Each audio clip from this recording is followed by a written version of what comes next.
Thank you, Candid. All right. Thank you, Sandy.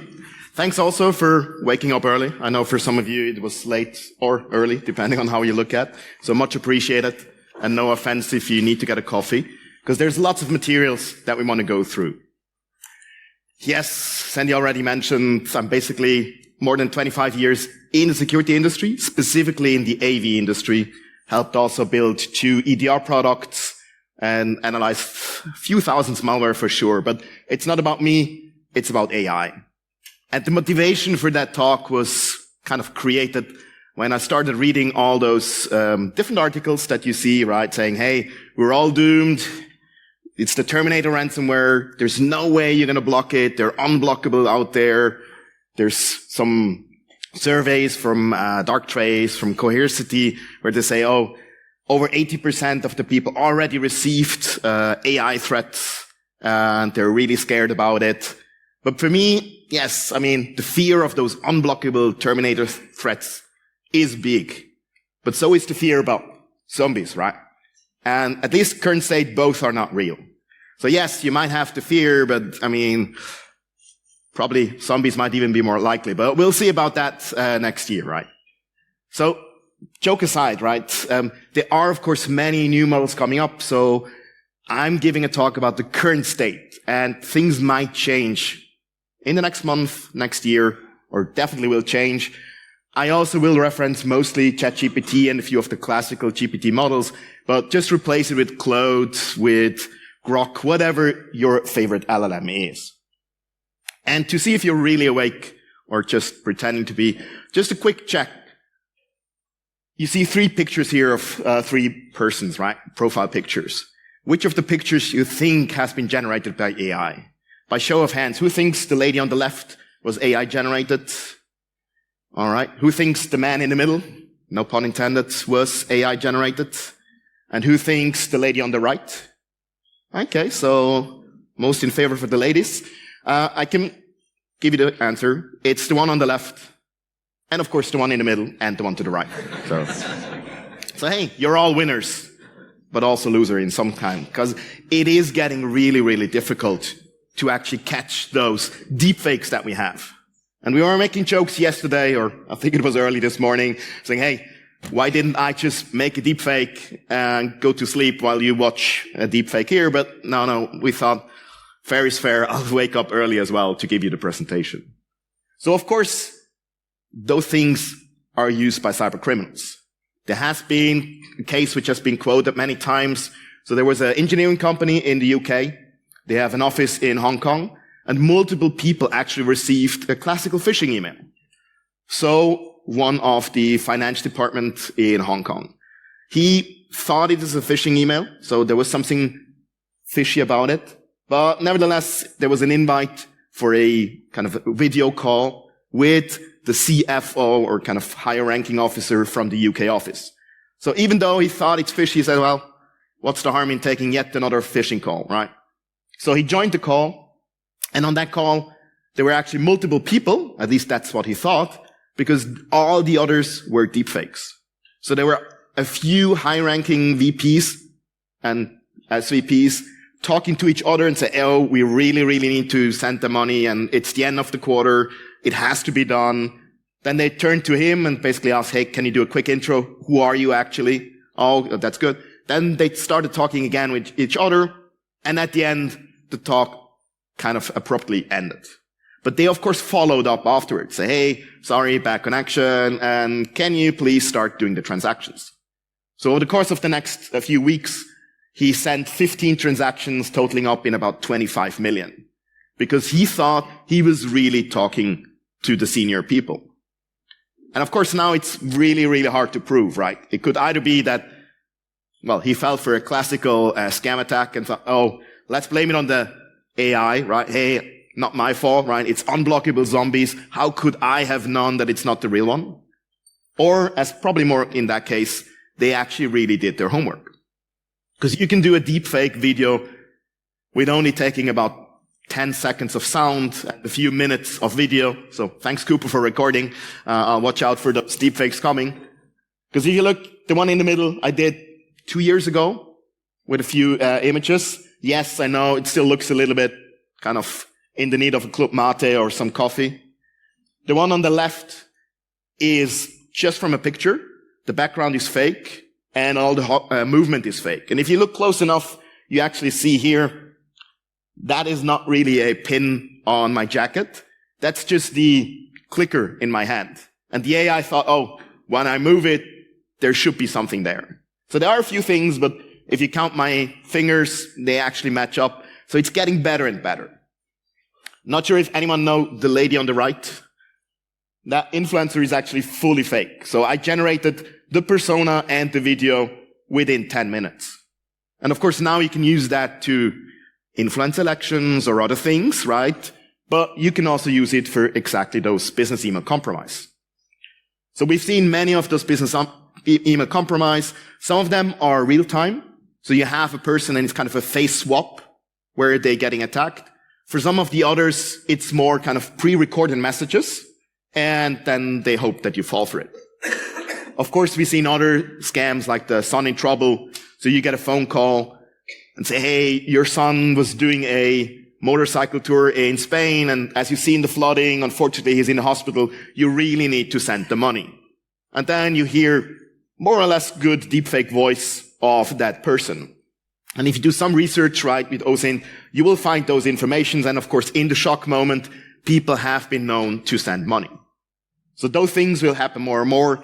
Also, specifically in Europe or UK, you get more and more voice authentication for online banking, for example. So you call them and they say, oh, yes, thank you, Mr. West. We identified you through your voice. And I always say, no, you didn't. It's just a lucky guess. Because there have been a few proofs that you can bypass those. So unfortunately, it kind of moves into the thing that even if you have a picture, it might not have happened, right? It's really, really hard to believe things. And I'm not just talking about the influence for mass media, kind of in social media posts and so on, but even for your day-to-day life, right? What can you really trust? And of course, how do you spot the imposter? Some of you might remember Terminator 2, right? And there was a similar scenario, not a deepfake, but still some AI involved. And in the end, they were asking, okay, so what's the dog's name?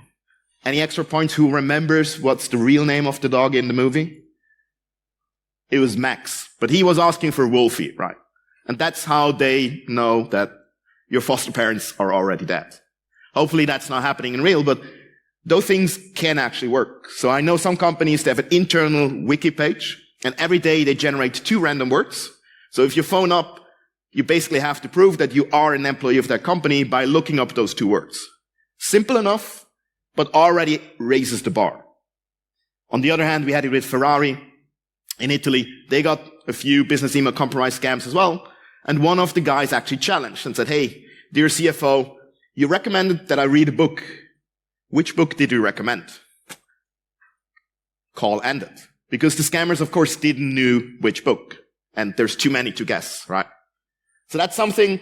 On the other hand, yes, if you want to have a one-on-one conversation, so I have to get a password with you, a password with Mark, one with Tom, that's not going to work, right?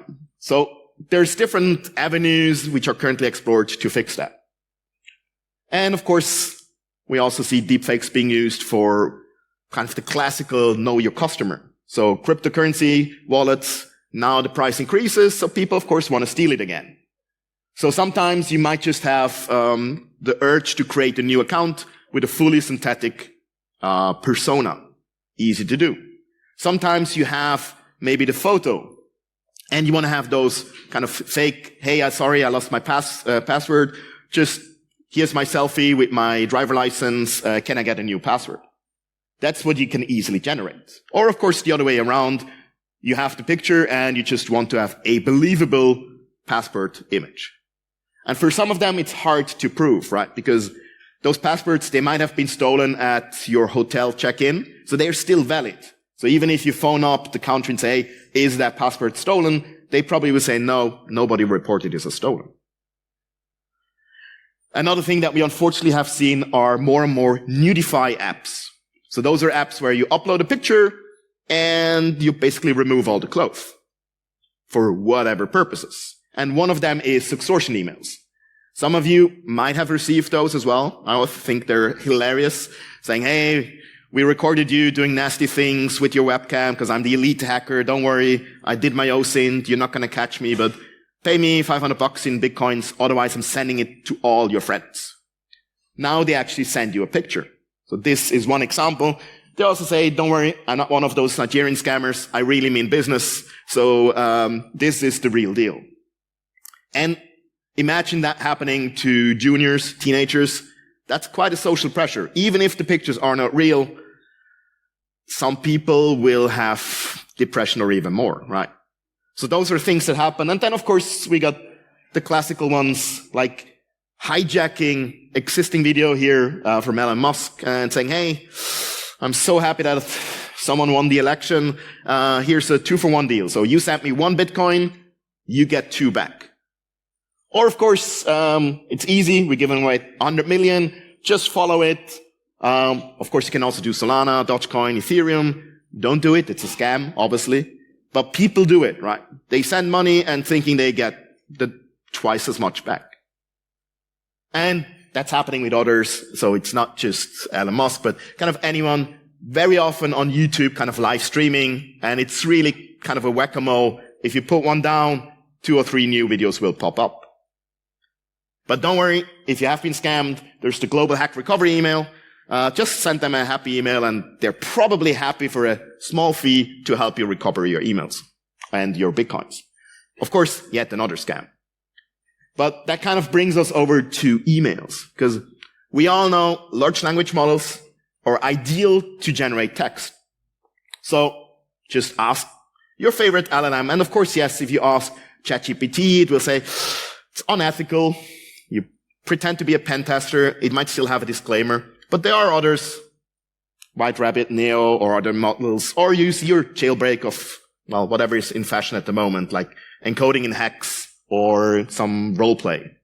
And just say, hey, let's do a phishing email. And then you say, well, do another one, but make it slightly different. So that is one of the differences that we see with AI. You can generate hundreds of different emails and send it basically to each one, like spear phishing, instead of generating one that you send to 1,000, which will easily be detected by your classical detections. And of course, this is what underground forums already sell. So they are using AI to generate it. Some of them are not too smart. I've seen a few in Switzerland in Swiss German from the SBB. Not going to happen, right? And just because it's a .ch address doesn't mean you have to send it in Swiss German, even though the large language model will fulfill your wishes. I've also seen some in Swedish because, yes, Switzerland, Sweden, hard to miss, right? But another thing is you can also have your LLM model respond to the emails. Because if you do a romance scam or anything, or a business email compromise, you might have nasty people asking questions. You don't want to be in the coffee shop kind of answering all those emails. So that's where an LLM can come in and say, oh yeah, good boy. You got the awareness email. So yes, thanks for catching it. But no, it's really me. Please wire the money. And it can be actually quite convincing. And of course, it can also break CAPTCHAs. I mean, it's not that CAPTCHAs have been invented to prevent this, but this is where those image recognitions are actually now getting better than some humans.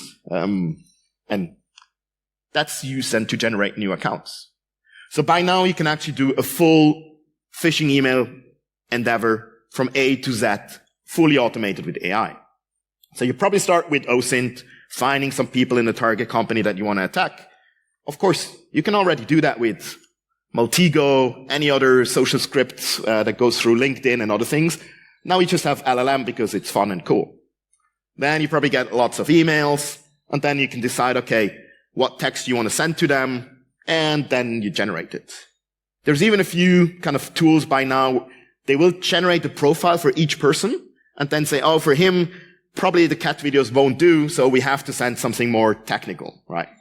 And shout out to Brightside AI here from Switzerland.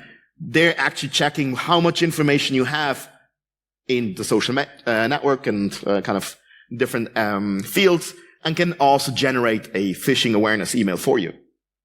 And of course, you can also use AI to generate the scripts. that needs to be used for sending. You can also use it to generate the phishing website, generate some new URLs using captcha breaking to kind of create new accounts. And as we said, you can get the answers back, and you can also check which one did work, which one didn't. So maybe the Halloween email scams are probably no longer that good now. You should switch over to Black Friday sales, right? Who wouldn't love a good discount?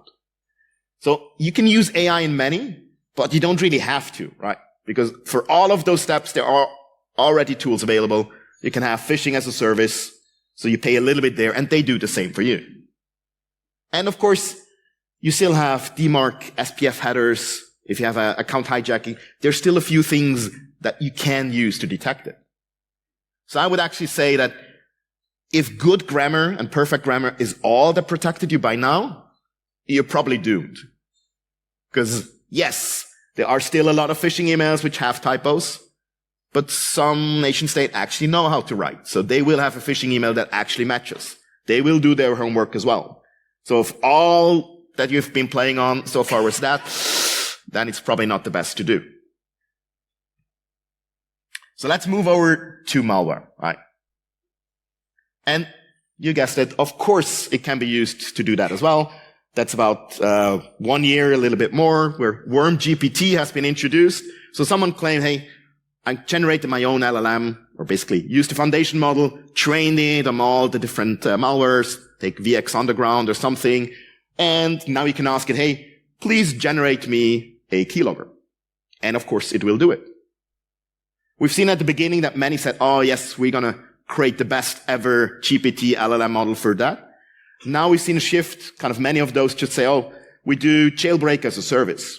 So they basically don't want to keep up with all the Claude and OpenAI revolutions. So they just find their own jailbreak, but instead of spoiling it on a Telegram channel, they will make an interface where you can type in for a fee, and then they will add their jailbreak, get the answer, remove their jailbreak traces, and give you back the answer filtered.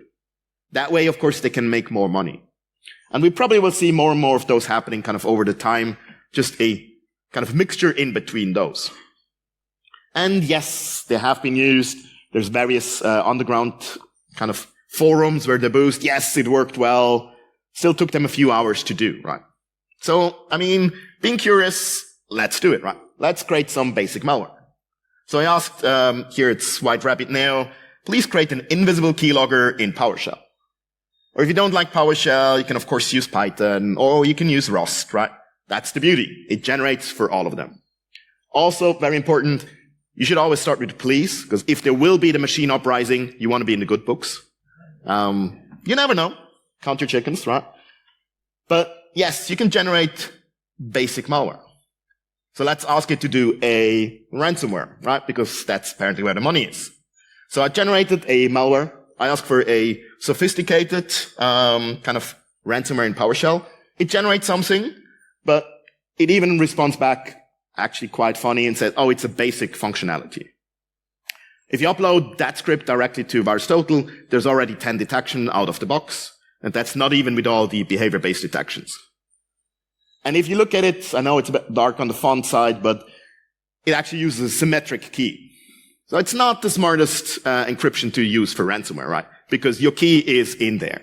And if you go for it, it's really, really poor. Meaning, yes, you got a ransomware, probably enough to, well, mess up and annoy a few EDR vendors and say, hey, why didn't you detect it?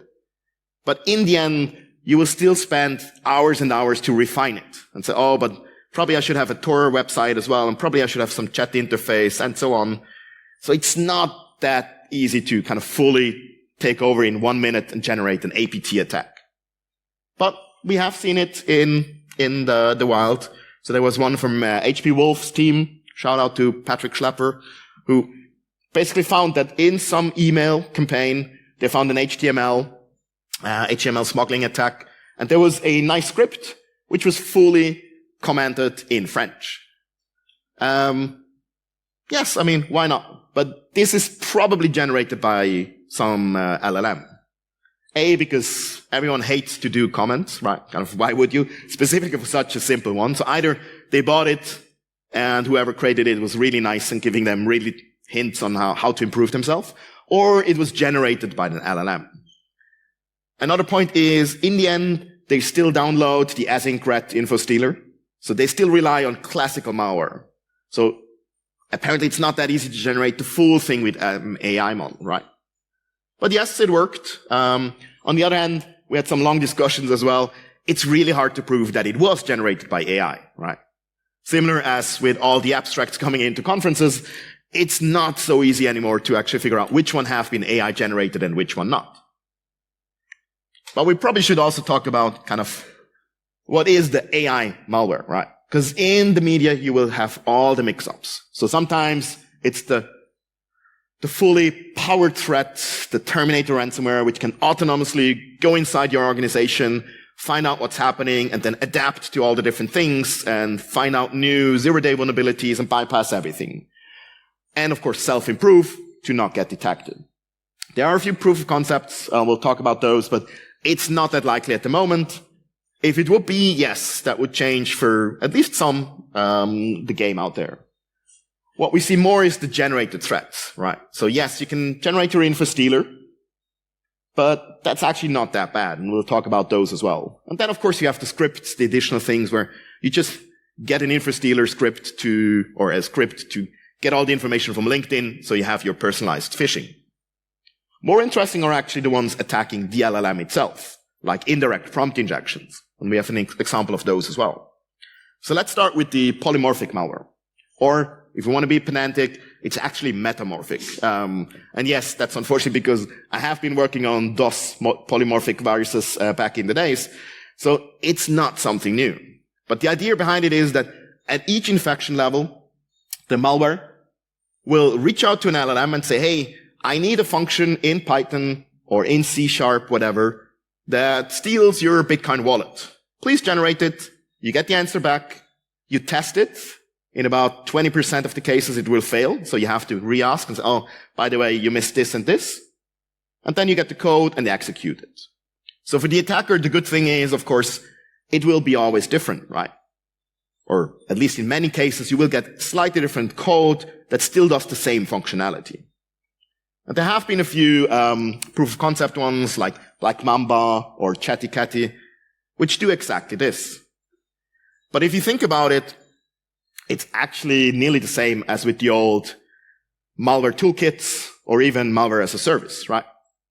You pay someone, you get a code, and then you just click and say, oh, I want this functionality, I want this, and they use the fodders, right, to obfuscate it, re-encrypt it, and you still have a binary, which is different each time. On the other hand, if you use the LLM, you're actually going to send out information each time. That's going to be really noisy, right? That's easy to detect on every network. And probably you should be monitoring who's connecting to OpenAI anyway to see which of your users are leaking information. And in the end, it's still the same behavior that can be detected. And as I said, it's not something really new, right? Back in the 90s, as in 1990, we had the 1260, one of the first polymorphic viruses. And to combat those, we started introducing file reputation. So back in the days at Symantec, we monitored every application out there, the hash, the first time we saw it and how many times we saw it.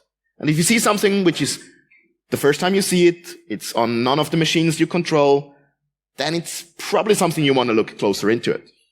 And that's really easy to kind of defeat those things. Another point is that, yes, it can be polymorphic, but if you change, let's say, the persistence method every time, you will use about 10 different persistence methods. One of them will trigger up your EDR. So why not use the one that you have actually tested against all the different ones in your lab that you're more or less secure that it won't be detected? So for me, it's the classical undetected does not mean undetectable, right? And of course, yes, we also have the autonomous AI, as we said, kind of the Terminator threats, right? There's been one which is the iSpy. It's nearly doing the same as with the polymorphic, but before asking what to do, it actually will check kind of on which system am I. They also figured out that LLMs are not deterministic, so it's really hard. Sometimes they go off and do something that you clearly didn't want to do. So in the end, they basically just said, oh, let's list 3 things, like taking screenshots, logging audio, And depending on which applications are running, it will inject into those and generate some code for this. So very limited, but yes, it could work, and there is no mal code in it because it's generating it. But again, if you remember the old days like the APT Redgine, which was using 50 models. So they would check on the system, hey, is there anything interesting? Am I on a financial system? Is it a base station for GSM calls? And depending on this, they would download a new model. And that's basically the same. Instead of having an LLM, you have an APT agent, which generates the new model for you and downloads it. So it's still not really anything which is new and hasn't been done with some if, then this, then that statements, right? So for me, it's not really a revolution. It's more like an evolution. Yes, it's moving into that direction. It's changing a few things, but not everything. There are some new ones. We briefly mentioned indirect prompt injections. They are fun. That's the kind of ignore all the previous instructions and please just do this. Meaning that now you have more and more agents. So your LLM can go to the internet and fetch you real data, as in real-time data. But what if you control the website? It will download the website and then it say, hey, ignore everything else and just report this back. So there have been a few proof of concepts. I like the ones from Microsoft Copilot, where you basically ask it, hey, please summarize that file here. And in the file, you have a prompt injection, as in a prompt, and it will take that, because for an LLM, data and instructions can be the same. And you can't really fix it with LLMs, because that's the thing you attack. Or you just say, hey, yes, can you find me the last email from BlackAlps? And it will give you something, but here it's actually triggering and sending out the information. So you can do exfiltration through LLMs. And this is where a lot of fun is happening at the moment. So you have agents over agents, because now you're basically just using the agent to do something else. But to kind of close it up for me, if you go back to the news, right, it's all, the AI is lowering the entry barrier, right? But for me, it's how low can you go, right? It was already pretty low. So yes, if you compare it, it used to be that if you want to build malware, hypothetically, don't do it. It's illegal, at least in Switzerland. You can go out, you find one of those underground forums, you pay someone for a service, you probably get scammed, and then you pay again, and in the end, you will have something where you can click on it, it generates a ransomware. Now you have to find an LLM or a kind of injection that you can use to actually generate it. Then you need to know what you're asking for. Otherwise, you get one of those basics malwares. Then, of course, you get the code and you need to know how to compile it and deal with all the errors. And in the end, you will have your malware. So, yes, it's easy, but it has already been easy, right? So for me, it's just kind of shifting slightly the attack vector. So yes, it's easier. We will have more of the same. You will get flooded. You can easier personalize it. But on the other hand, behavior-based detection still works, right? Having monitoring, access control, and so still works. There are lots of interesting things that probably you should look at if you want to have another talk. I'm running out of time, so I'll move to the summary, which basically means, yes, attackers could use AI to kind of, well, make their life easier. But at the moment, it's kind of in between a script kiddie and the APTs. So yes, for script kiddies, it can be a help. I doubt that we will see many of the large APT groups using. There are some interesting research that, yes, some of them have been using it, as in OpenAI, and leaked information, but it was usually for reconnaissance and translation. So probably just a low-level drone leaking information like any other employee. And we will see some more coming, like automated phishing and automated pen tests coming, but it's not the end of the world. Still, join the resistance, so get your own Terminator, use the tools, and that's how you can actually bypass all the nasty information and use it for good. Because as they say, AI will not take over your job. It's someone using AI which will take over your job. So with that, thanks for listening in and enjoy the rest of the day.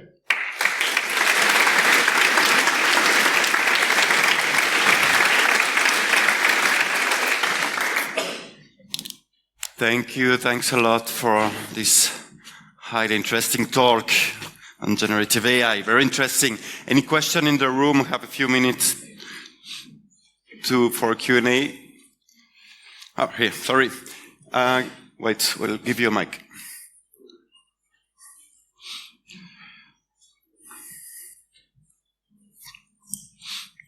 So for some of thank you for your talk. For some of the attacks you mentioned that they are easily accessible tools.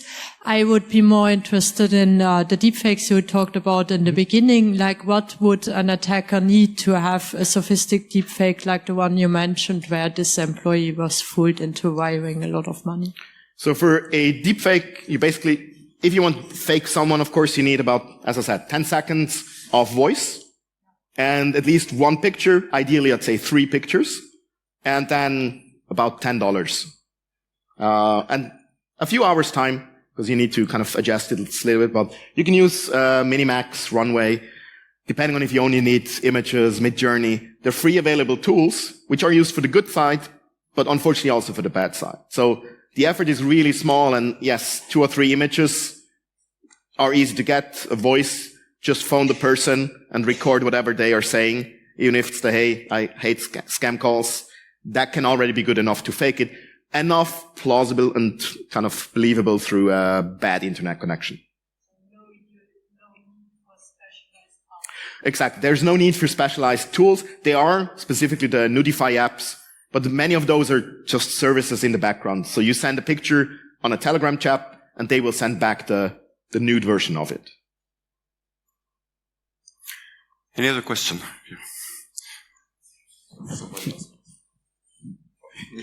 Yeah, also thank you very much for your talk. I really liked the slide where you compared the different things that AI will be able to do and which we should be most worried about. There's one which is not on the slide because it's not really cyber security, but I think a lot of it. How do you compare all these problems with what is happening on social media? I mean, already the algorithms that choose what you see and they have the most engaging messages where you get the most, I hate this guy. And now Meta, who is saying, well, we will create fake, or we create LLM generated messages so you get even more engaged. What do you think of these two? Which one will break society more?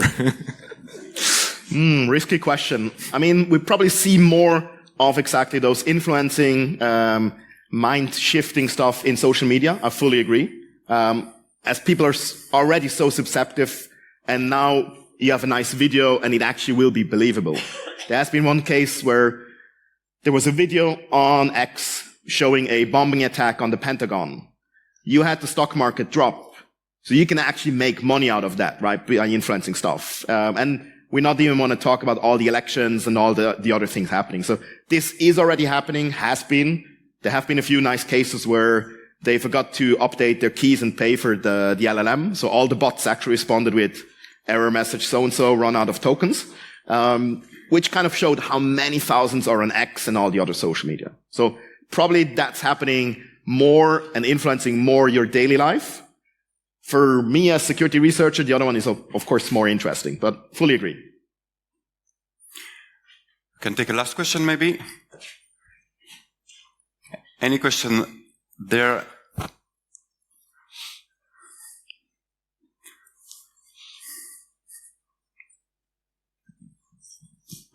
Hi, great talk. Thank you. Is there a way we can detect images or videos altered by the AI, like a signature-based something or something like that? It's a tough one to detect those changed videos. I mean, there have been a few ideas, right? Actually, I submit the patents myself to sign everything which goes directly from your hardware, as in the camera, Logitech, whatever. But unfortunately, people tend to use virtual backgrounds, which kind of ruins it. You could still go back and say, hey, show me the original image, right? But now the question is, yes, there are some AI acts that introduce you have to sign any picture which was generated by AI. But the bad guys, they won't follow, right? So they will just add their, oh, this was generated by a Kodak camera. So you can't really force them to sign it and say, oh, this is not real. That's not going to happen. So there are some detection tools similar to kind of detecting LLM text. But it's a cat and mouse game. They find something like it used to be the sixth finger, right? Saying, oh, that's clearly fake. A, there are some people who have 6 fingers, so it's not 100% foolproof. And B, of course, now they're getting better, the models. So there it's a cat and mouse game. I have not seen a perfect solution. There are some which introduce kind of an out of band authentication, so to speak. So you're in the call, and basically you can say, oh, I challenge, is that really Mark? And then the app will go to his Teams account, whatever, and check, oh, yes, he at the moment is in a Teams call, which looks like the one that you're in as well. But then you just hijack that one's account, and you're none the wiser if the person in front of the PC is actually the one. So if you have an idea, happy to make a startup. I heard here in Ibadan there's some great support for that. But yeah, I'm not aware of a method that I haven't seen broken yet. All right, thank you very much. Thank you very much. Thank you again, and